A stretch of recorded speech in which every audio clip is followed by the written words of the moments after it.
एक कहानी है रामपुर नामक गांव की, जहां रामू अपनी पत्नी के साथ खुशी खुशी रहता था और उसके पास एक बैल भी था। उसका नाम भोला था। वह बहुत मेहनती था और एक गाय थी। भोला, तू बहुत मेहनती है और अकेले ही कितना काम करता है। तेरे ही बजाय से ही घर चलता है। तू ना होता तो हमारा कै होता। फिर वह खेत की ओर चले जाते हैं। खेत पहुंचते ही रामू एक पेड़ की छाया में बैठ जाता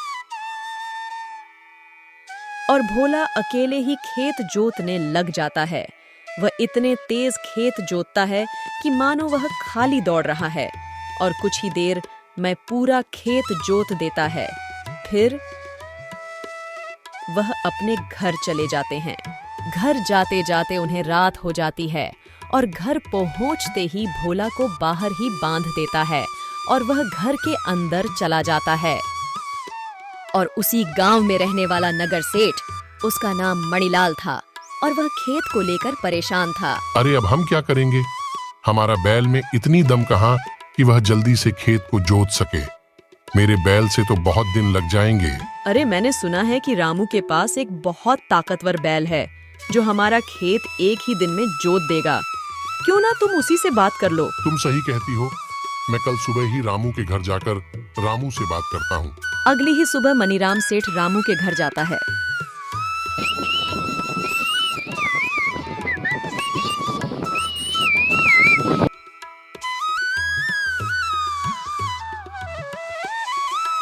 अरे सेठ जी, कैसे आना हुआ मुझे बोल देते तो मैं आ जाता। अरे रामू, मैं तुम्हारे पास इसलिए आया हूँ क्योंकि इस बार मेरी फसल लेट हो जाएगी। मेरे बैल बूढ़े हो गए हैं, तो अब मेरे खेत जोतने में बहुत दिन लग जाएंगे। क्या तुम तुम्हारी बैल से मेरा खेत जोत सकते हो?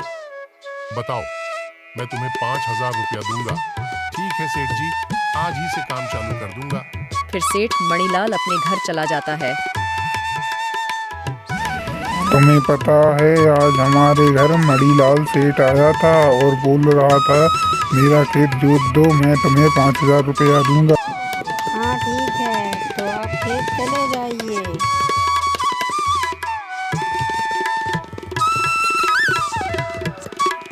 रामू और उसका बैल भोला दोनों सेठ के खेत की ओर चले जाते हैं। भोला अकेले ही खेत जोतने लग जाता है और कुछ ही देर में चक्कर खाकर जमीन पर गिर जाता है, क्योंकि वह बहुत दिनों से भूखा होने के कारण कमजोर हो जाता है और घाम भी बहुत तेज है, इसीलिए वह चक्कर खाकर जमीन पर गिर गया।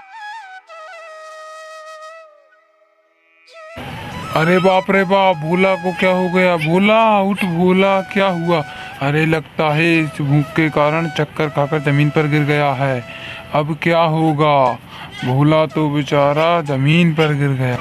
अब सेठ का खेत कौन जोतेगा? सेठ बोलेगा अभी तक तुमने खेत नहीं जोता। अरे हाँ, घर पर जो थोड़ा सा चारा है वही ले आता हूँ भोला के लिए। भोला उसे खाकर वापस से ताकतवर हो जाएगा।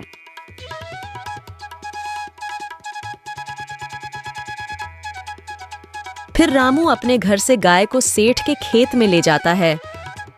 उससे ही पूरा खेत को जोतवा देता है।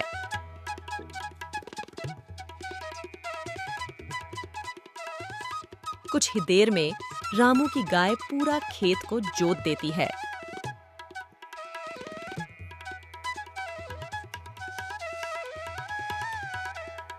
आओ आओ रामू, काम हो गया। ये लो तुम्हारे पैसे।